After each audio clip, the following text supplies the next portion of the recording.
Hi friend, अस्सलाम वालेकुम। Azra kitchen में आपका वेलकम है और अज़रा की कहानी अज़रा की ज़ुबानी में भी आपका वेलकम है। आज हम लोग आपको बता रहे हैं अज़रा की कहानी अज़रा की ज़ुबानी पार्ट 3। तो जो आज हम लोग बताने जा रहे हैं कि मेरे साथ क्या क्या वाक़या पेश आया जब सेकंड मैंने कंसीव किया था। तो फर्स्ट वाक़या मेरे साथ पेश आया था अप्रैल के महीने में, जो मैंने किया था, कंसीव की थी। तो उसको डॉक्टर दिखाना था। जब मैंने कंसीव तो हो गया था, तो हम किसी को मारकर गुनाह लेना नहीं चाहते थे। तो अगर हम गुनाह लेंगे तो हमको हर्ष के मैदान में हम दामनगीर हो जाएंगे। उस बच्चे के भी बहुत ज़्यादा हमको लगता है कि किसी का दिल नहीं दुखाओ, या किसी का हमको दिल दुखाते हैं तो हमको बहुत बाद में हमको एहसास होता है कि हाँ, मैंने किसी अगर गलत में जब मैं गलत रहती हूँ तो मुझे बहुत एहसास होता है कि मैं गलत हूँ। हाँ, अगर मैं सही रहती हूँ, अगर दूसरा कोई गलत रहता है तो मुझे एहसास नहीं होता है। तब मुझे लगता है कि नहीं, मैं तो सही थी, मैं अपनी जगह राइट हूँ। तो उसी तरह जब मैं नहीं चाहती थी कि हम किसी को कत्ल करें या कुछ करें, अगर अपने से वॉश हो जाता है, जैसे फर्स्ट ऑफ ऑल पहला वाला बेबी वॉश हो गया था तो कोई हमको गम नहीं था, चलो कोई बात नहीं, हो गया। तो दूसरा वाला जो था कि कंसीव हो गया, तो मेरे हस्बैंड को हमने बताया था, तो मेरे हस्बैंड ने बोला कि वॉश कराओ। तो हमने उनकी बात नहीं सुनी। उनके घर वाले मीन्स अपने भाई को भी, भाई उनके बड़े वाले भाई तैयार हो गए थे, मझले वाले इकबाल भाईजान, तो वो तैयार हो गए थे कि ठीक है, हम जो है तुम अपनी वाइफ को डॉक्टर को दिखा दो, हम जो है तुमको ये मेडिसिन ला कर देंगे, तुम अपनी वाइफ को दे देना, मेडिसिन खाएगी ख़त्म हो जाएगा। उनके भाई जो है वो नहीं मांग रहे थे। तो हम जब डॉक्टर के पास गए तो डॉक्टर ने मुझे सिर्फ कोई टेस्ट वगैरह नहीं दिया, और जो डॉक्टर मेरी बहुत ही अच्छी फ्रेंडली बहुत ही अच्छी डॉक्टर शबीना अली ने मुझे सिर्फ टेस्ट करवाने के लिए बोला कि ये टेस्ट आप करके आइएगा। उसके बाद जो है हम आपको अगर इसमें हार्ट बीट आ गया होगा तो हम इसका कोई वॉश नहीं करेंगे, और अगर ये हार्ट बीट नहीं आया होगा तैयार तो हम चांसेस बोला ठीक है। तो कोई मेडिसिन था नहीं। हम वहाँ से जो निकले तो हम डॉक्टर से कुछ ज़्यादा बोले नहीं। तो मेरे हस्बैंड जो थे कि नहीं बोलने की वजह से मुझे हस्बैंड ने बहुत गाली, इतनी कि मैं डॉक्टर के घर से लेकर मेरे घर तक मुश्किल से 5 से 10 मिनट का रास्ता पड़ता है। उस 10 मिनट के रास्ते में मुझे इतनी गाली कि गाली की सर और पाँव हम बता नहीं सकते। बहुत गाली, इतनी गाली कि हम थक चुके थे। गाली घर में मम्मी के दरवाजे पर जब रोड पे लाए तो लाने के बाद वो बाइक से स्कूटी से मुझे धक्का दे के वो चले गए अपनी भाभी के यहाँ। फिर मेरा भाई जो था, उसके भाई को भी आकर बताया ऐसी सी बात है। मेरा भाई बहुत हैम्पर हो गया, बोला कि एक आदमी बदतमीज़ तो बदतमीज़ है, एक आदमी इतना गाली दे रहा है और ऊपर से बोलता है कि बच्चा वॉश करो, ये कैसा इंसान है। यही सब वाक़या था कि बच्चा समझिए कि उर्दू के हिसाब से 10 शब बारात का मंत्र चल रहा था। तो फिर मेरी सास यहाँ थी नहीं। मेरी सास ने कहा कि नहीं, जब तक मैं नहीं आ जाती हूँ जब तक कुछ भी नहीं करना है। तो मैं अपनी सास के बात पे हम भी अरे रहे कि भाई चलो, हो सकता है बुरी मुरब्बी हैं, माँ है। देखिए, सास का अगर उस वक्त मेरी सास मेरे दिल में जगह बनाने के लिए, उस वक्त मेरी सास हमको दिल में जगह बना सकती थी। तो वो जो थी, मैं आकर बेटे के बात पे आ गई, मजली बहू के बात पर आ गई। जैसे घर वालों ने जैसे चाहा उनको वैसे ही नचाया, वो वैसे ही नचने लगी। ठीक है, चलो, हमको जो है बहुत तरह का बातें फ़ोन पर बोली, हम सुन लिए, खामोश रहे। अब इतना है याद कि हाँ क्या क्या बोली थी। बोलने बैठे उनकी सास की बातें और बताने अगर बैठे तो कहानी बहुत लंबी जाएगी। तो थोड़ी सी मैं बता देती हूँ शॉर्ट में कि मैंने जब गांव से आई तो मैंने सास को बताया कि क्या हुआ अम्मा, आपने कोई अभी तक, तो वो हम पर उल्टा बोलने लगी कि हम बुढ़िया होकर हम शौहर का लात खाते हैं, तो तुम जवान होकर तुम शौहर का लात क्यों नहीं खाई, बात क्यों नहीं सुनी, ये वो हमको नहीं लगता है। और आज भी हमको ये है कि मेरी सास अपने शौहर का लात नहीं खाती, अपने शौहर के ऊपर वो चढ़कर रहती हैं। अगर मेरी सास बोल दे कि हाँ हम अपने शौहर का लात खाते हैं या कुछ भी, मगर हमको नहीं लगता कि वो लात खाती है। हमेशा अपने शौहर को हमेशा दबा कर रखती हैं। तो वो हमको फ़ोन पर बोली कि जो शौहर का लात नहीं खाएगी, बात नहीं सुनेगी, तो रहो तुम अपने मायके में, अपना बाप का दहलीज लीपो, बाप के सऊदी के कमाई पे उछल रही। तो ना, हम आज भी हम सऊदी के कमाई पे नहीं उछल रहे हैं। आज भी हम जो भी हैं हम अपने बलबूते पर हैं। हम जो भी करते हैं हम अपने बलबूते पर करते हैं। किसी के कंधे पर रख कर हमको गोली चलाने नहीं आता। जो बात बोलते हैं साफ साफ बोलते हैं, मुंह पर बोलते हैं। बुरा लगता है, बुरा ही सही, बुरे हैं हम। आप इश्तियाक मियाँ के बारे में बोल रहे हैं, इश्तियाक की माँ के बारे में बोल रहे हैं, इश्तियाक की भाभी के बारे में बोल रहे हैं। हाँ, हम बुरे हैं। अगर हम इश्तियाक मियाँ के माँ के चपलोसी करेंगे तो हम चपलोसी बाज नहीं हैं। इश्तियाक की भाभी के चपलोसी करेंगे, हाँ हम चपलोसी बाज नहीं हैं। जो फैक्ट है हम वही बोलते हैं। जो जायज है वही सी बात है कि आज सास के पास रहते, सास के घर में रहते, गुतनी का चपलोसी करते तो गुतनी के चपलोसी पास में रहते हैं। तो सास का ये बोला हुआ था कि जो यही जुबान भात खिलाता है, यही जुबान लात खिलाता। तो चलो, मेरा जुबान तो ससुराल का है, तो ससुराल का तो लात खिला दिया। हम बाप के घर पे हैं तो कोई बात नहीं, हम बाप के घर पर हैं और इज्जत से मेरा बाप हमको रखे हुए है। चलिए, अच्छी बात है। मगर आप बूढ़ी होकर आप अपनी माँ का मट्टी में भी नहीं गई। आप अपने बूढ़ी होकर अपने भाई से मरनी जीनी खत्म कर दिया। तो सोचिए, आप भली कि मैं भली। सोचिए, आप भली कि मैं भली। मेरे तो नसीब में था कि माँ का घर पे बैठना, माँ के घर में लात दहली लीपना, कुछ भी। आप अपनी माँ, अपनी सगी माँ की ना हो सकी तो आप बेटा बहू की या पोती की किसकी होंगी। आज बेटा बहू आपको इज्जत दे रहा है या कुछ भी कर रहा है तो भाई फिर ये अभी और कभी बात करेंगे। अभी आज टॉपिक 3 के बारे में है, तो टॉपिक 3 के बारे में बात करते हैं। तो ये सिलसिला था। तो फिर उसी टाइम रमज़ान आ गया। ये लोग मेरे मामा को फ़ोन करके, मेरे मामा उस वक्त सऊदी में रहते थे, मेरे मामा को भी फ़ोन करके बोले कि हम पैसा दे रहे हैं, आप बच्चा वॉश कराइए। तो मेरे पापा को भी फ़ोन करते थे, फ़ोन करके बोलते थे कि आप बच्चा वॉश कराइए, हम पैसा दे रहे हैं, हम पैसा दे रहे हैं। मगर मेरे घर वाले ने साफ इनकार कर दिया कि मैं क्यों वॉश कराऊं। अगर आपको है कि आपका ही बच्चा है तो आप ले जाइए, ले जाकर वॉश कराइए। तो नहीं, आप लोग ले जाइए, आप लोग वॉश कराइए, हम लोग ये गुनाह नहीं करेंगे, हम लोग हाजी हैं, हम लोग नमाजी हैं, हम लोग परहेजगार हैं। भाई मेरा घर वाला कोई तैयार नहीं हुआ कि मेरा घर वाला साफ बोल दिया कि भाई हम नहीं करेंगे, आपको करना है, आपके घर की चीज़ है, आप कीजिए। उसी तरह रमज़ान आ गया। रमज़ान में किसी तरह वो बच्चा जो है, समझिए कि बिना दवा बिना पानी का बच्चा रहा। अल्लाह ने उसको हयात दिए हुए था कि वो उसको दुनिया में आना था, तो जिस तरह भी उसको आना था। तो वो बच्चा भी ज़बरदस्त, बोलिए जो भी बोली मेरी बच्ची माशाअल्लाह, अल्लाह उसको हयात की बरी बनाए। जो भी थी, चलिए ज़बरदस्त थी, चलिए आना था दुनिया में, वो चलिए आने था।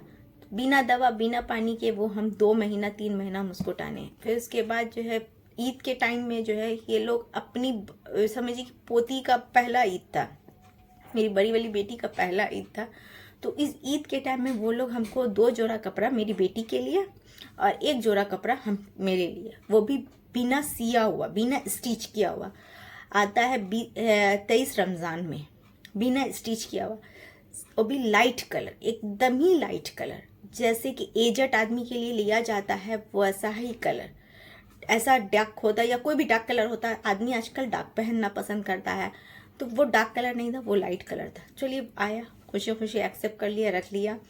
कोई ये नहीं, कोई कपड़े का सिलाई नहीं था, कुछ नहीं। ईद के दिन सुनने में आता है इश्तियाक रोए धोए, जो भी किए, हमको तो नहीं लगता कि इश्तियाक रोए, इसलिए कि हर साल उनका बेटी से जुदा हो ही कर ईद होता है और हर साल वो ईद अच्छे से ही मना लेते हैं। ये साल भी ईद मनाए हैं, ऐसा नहीं है कि कपड़ा नहीं खरीदे, ये लत्ता नहीं खरीदे, कुछ नहीं खरीदे, या कपड़ा रोए, वो बात की बात है। 3 नंबर वाले भैंसुर हैं, इनसे ईद के टाइम में बहुत ज़्यादा बहसा बहसी हो गई कि वो कहने लगे ये मेरा भाई का बच्चा नहीं है। तो हमने पूछा कि आपके भाई का बच्चा नहीं है?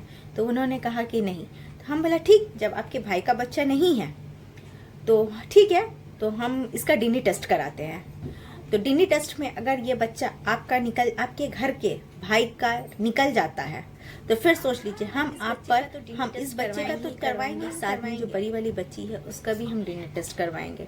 हम दोनों का डीएनए टेस्ट करवाएंगे और उसके बाद हम मानहानि का फिर दावा करेंगे। अगर आपका बच्चा नहीं रहा आप लोग के घर का तो फिर सोच लीजिए हम फिर मानहानि का दावा करेंगे। तो वो लोग जो थे सिटपिटा गए ईद के टाइम में, वो लोग थोड़ा सा ये हो गए, ठीक है तब एग्री, मगर फिर भी जो है कि अब मेरा भाई ले जाकर तुम्हारा सोनो ये वॉश कराएगा।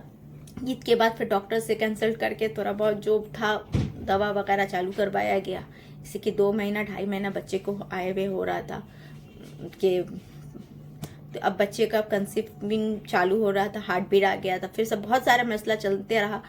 5 महीना तक वो बच्ची जो थी छुरी की नोक पे रही, 5 महीना तक, कि 5 महीने तक वो इतने नोक पर थी कि आज मंडे होता तो कल खबर आएगा, कि कल मंडे है तो खबर आएगा कि आज हमको डॉक्टर के पास लेकर जाना है, आज हम आपको यहाँ लेकर जाएंगे वो टेस्ट कराने, वॉश कराने। बहुत हम परेशान, हम 5 महीने तक कि डॉक्टर भी लास्ट टाइम में जो है हम महीना टेस्ट डॉक्टर के पास भी नहीं जाते थे, 1.5 महीना 2 महीना पर हम टेस्ट कराने के लिए डॉक्टर के पास रेगुलर चेकअप के लिए जाते थे। कि डॉक्टर जब 5 महीने के बाद जब हम गए तो डॉक्टर हमसे पूछे कि अज़रा अभी भी कंसीव में हो? हम बोले यस मैम अभी भी हम हैं। तो वो बोलने भी लगी कि हम तो सोचा कि अब तो तुम्हारा कुछ भी नहीं हो सकता, इसलिए कि तुम ऐसे बच्चे पैदा कर रही हो कि हम समझ नहीं पा रहे, तुम्हारे ऊपर हमको प्राउड फील हो रहा है। हम बोले नहीं मैम, हम इसके लड़ कर झगड़ कर, या बेटा हो या बेटी, हमको इससे कोई मतलब नहीं है, हमको इसको दुनिया पे लाना है, हमको बस लाना है तो बस लाना है।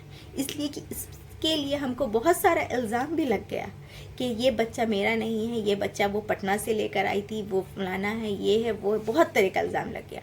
तो हम कोई बच्चा किसी का कंसीव नहीं किए थे, तो बच्चा तो इश्तियाक का था। तो हम सीना चौड़ा करके आज भी कहते हैं कि डीएनए टेस्ट कराओ, अगर डीएनए टेस्ट में निकल जाता है ये बच्चा तुम्हारा नहीं है तो ठीक, अगर निकल जाता है तुम्हारा बच्चा है तो फिर हम मानहानि का दावा करेंगे। तो फिर तुम क्या करोगे? आज वो फीस देने से बच्चे का इनकार कर रहा है कि हम फीस नहीं भरेंगे, यूट्यूब चैनल से मांग लो। तो यूट्यूब चैनल क्यों देगा भाई? हैं?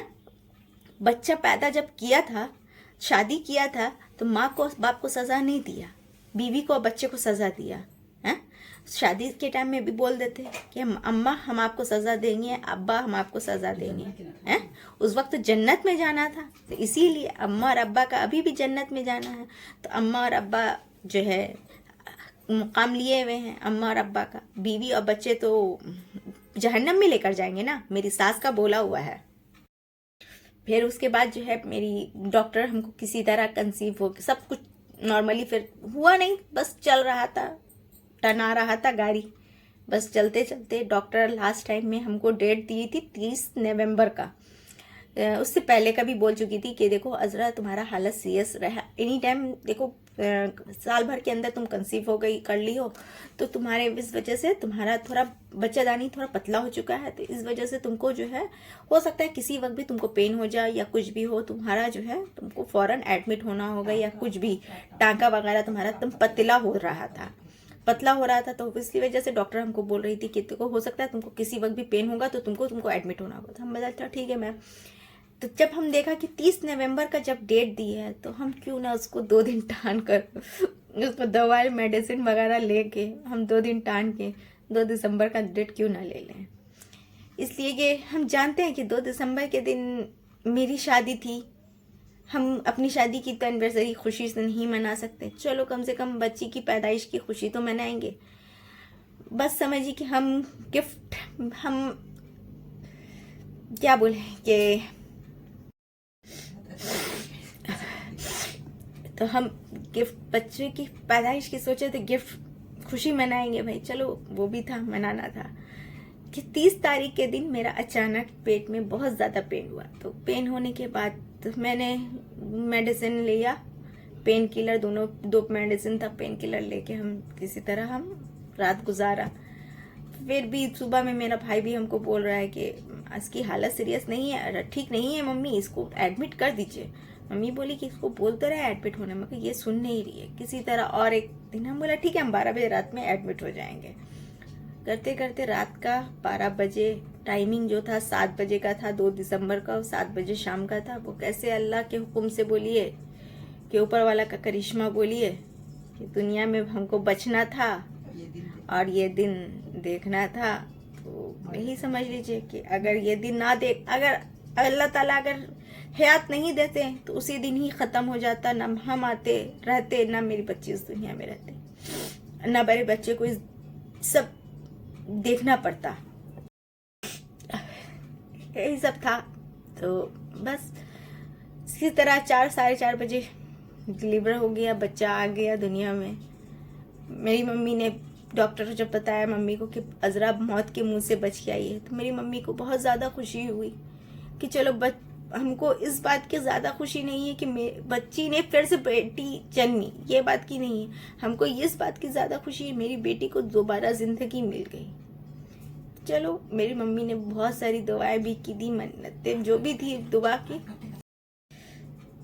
मेरी मम्मी ने बहुत सारी ये किया, बहुत ज़्यादा बिलाई, अपने हिसाब से जो करना था मम्मी ने वो किया।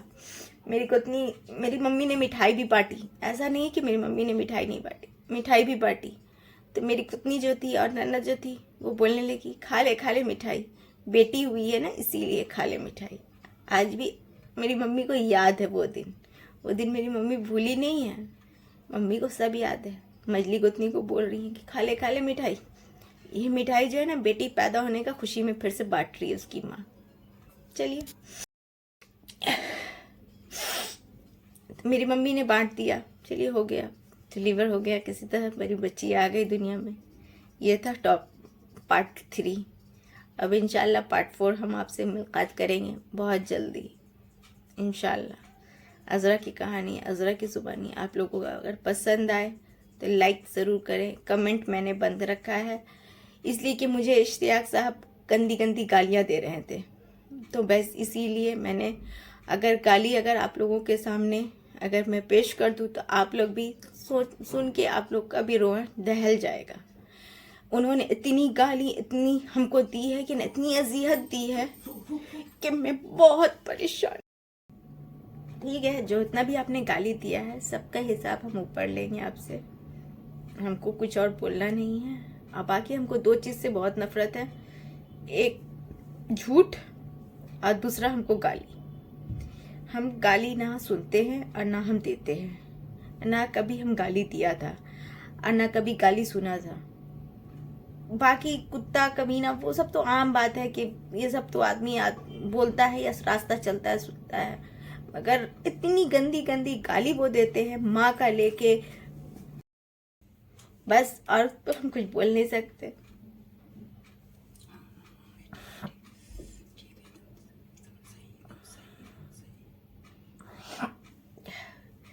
गाली का हिसाब किताब तो ऊपर लेंगे और बाकी हिसाब तो देखा जाता है कहाँ लिया जाएगा बाकी का हिसाब। मगर हाँ, इंशाल्लाह टॉपिक 4 में जो है इंशाल्लाह मुलाकात होती है अजरा की कहानी, अजरा की ज़ुबानी, झूठ और सच पर। हमको झूठ और गाली क्यों नहीं पसंद है, इस बारे में हम लोग टॉपिक 4 में बात करेंगे। ओके, नेक्स्ट ब्लॉग के लिए वेट करें। ओके, अल्लाह हाफ़िज़।